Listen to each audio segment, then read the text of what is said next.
Tumblr is one of the most popular and infamous websites on the internet. Founded in 2006 by David Karp, Tumblr had evolved from a social microblogging platform to a large, thriving, and diverse community with many interests. With this idea in mind, 3 individuals decided to start their own fan convention that would bring the Tumblr community together, called DashCon. On paper, the idea made a lot of sense, considering there was a convention centered around YouTube called VidCon. Having a Tumblr equivalent of that just seemed like a good idea, and the popularity of the site would ensure its success. It seemed too good to fail. Nobody could have predicted it would become just that, a failure.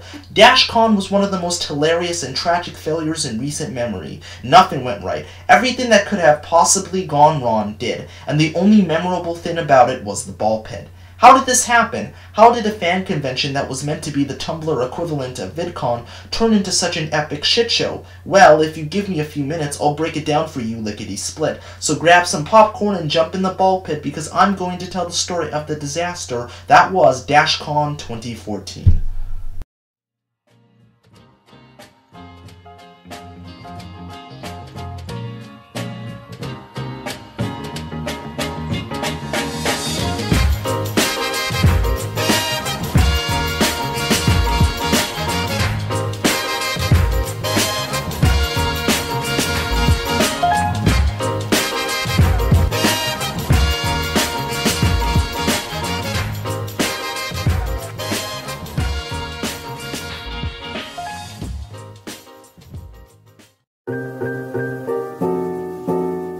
DashCon was the brainchild of Megan Eli and Roxanne Shooterman. The event was aimed to be the largest gathering of Tumblr users to date, and was meant to center around the works that Tumblr users already enjoyed, such as Doctor Who, Sherlock, Supernatural, and the podcast Welcome to Night Vale. The original name of the event was TumbleCon USA, to further emphasize the fact there was a Tumblr convention. The organizers were later forced to change the name to DashCon to avoid any association with Tumblr itself, as they did not support or endorse the event in any way. Throughout 2013, everything was slowly coming together. They successfully raised money through ticket pre-orders and a fundraising campaign on Indiegogo. A date and venue was set, July 11th through 13th at the Renaissance Schaumburg Convention Center Hotel in Schaumburg, Illinois, and they managed to round up a solid lineup of guests. Doug Jones, Noelle Stevenson, Welcome to Night Vale, and Baker Street Babes were among the many guests slated to make an appearance. Everything seemed like it was going to go off without a hitch. It seemed like a normal convention. It seemed like DashCon was poised for success. What could possibly go wrong?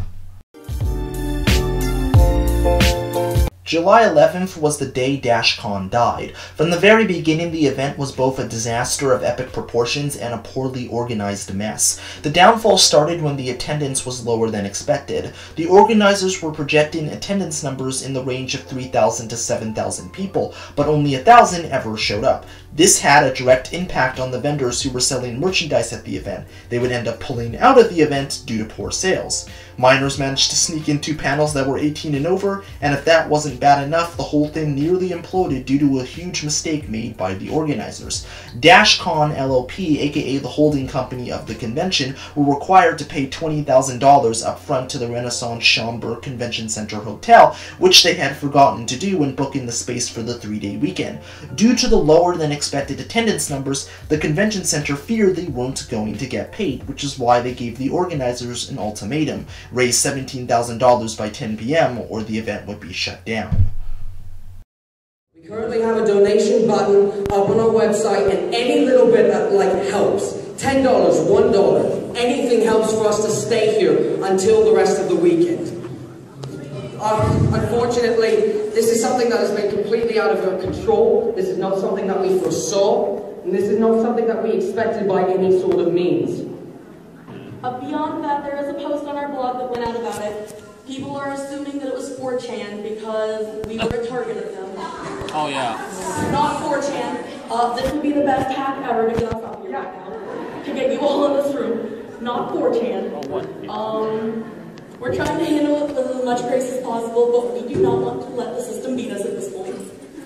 Because everybody's having a very good time until about 5 minutes ago. We made it, guys.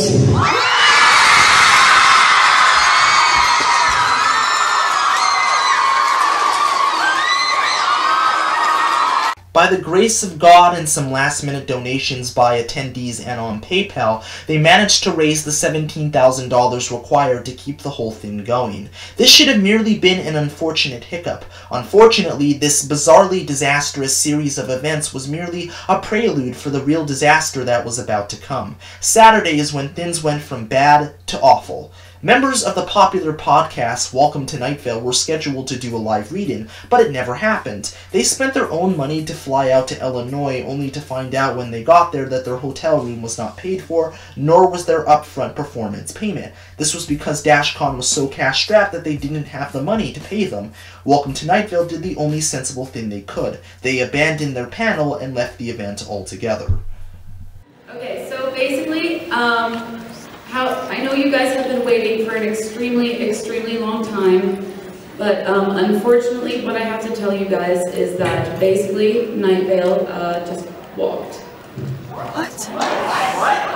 Okay, if everyone would like to collectively, groan and sigh together, that's what I've been doing, so we can take a second to do that. So on 3, we're all going to sigh together, okay? So 1, 2... Give me back my money! They made this announcement after making attendees wait for over an hour. Now, I know what you're thinking, yeah, this seems pretty bad, but at least they got refunds, right? Except, they didn't. The only form of compensation they got for their time being wasted was an extra hour in the ball pit. I'm not kidding. Actual adults thought it was a good idea to offer attendees an extra hour in a children's ball pit as a form of compensation, rather than giving them a full refund. Popular webcomic artist Noelle Stevenson was forced to moderate her own panel after the moderator that was booked never showed up. And as luck would have it, her hotel room was not paid for, and she was asked to foot the bill. Like Welcome to Night Vale before her, she pulled out of DashCon. She would ultimately join the cast of Welcome to Night Vale by sleeping on a sofa in their Airbnb rental. The panel for the all-female Sherlock Holmes podcast, the Baker Street Babes, went off without a hitch, but they later pulled out after discovering their hotel room would not be paid for. It's important to note that in the case of Night Vale, Stevenson, and Baker Street Babes, they were told that their hotel rooms would be paid for by the convention itself, but DashCon LLP was so cash-strapped they didn't have the money to fulfill those promises. Instead of informing these 3 individuals about this, they stayed silent and left the aforementioned guests out to dry. If that wasn't bad enough, there wasn't much in the way of entertainment. There was one TV with 1 game console, a ball pit, and a bouncy castle. You know, for children. The main common area that was meant to bring guests together was more barren than the Sahara Desert, which meant that if you weren't into ball pits, a single TV with 1 game console, and a bouncy castle, there was pretty much nothing to do. Sounds like fun, doesn't it? By the time Sunday rolled around, the ball pit had deflated due to the overabundance of people. Keep in mind that it was only meant to hold 6 people, and the fact that somebody pissed in it.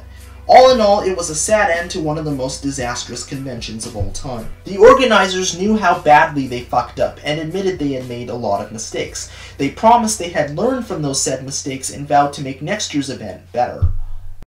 A lot of mistakes made on a lot of different people's parts, and we take full responsibility for the parts that were us. We are first-timers, but we intend to learn from our mistakes to make 2015 even better. We're not going to let this defeat us.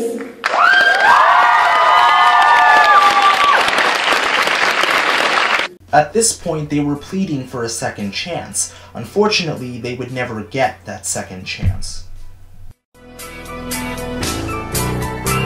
A last-ditch attempt was made to organize a second DashCon, albeit under a new name, Emoticon. Despite the name change, this would have been DashCon in everything but name. The organizers had hoped that distancing themselves from DashCon's negative reputation would provide them salvation in the form of a successful Tumblr equivalent to VidCon.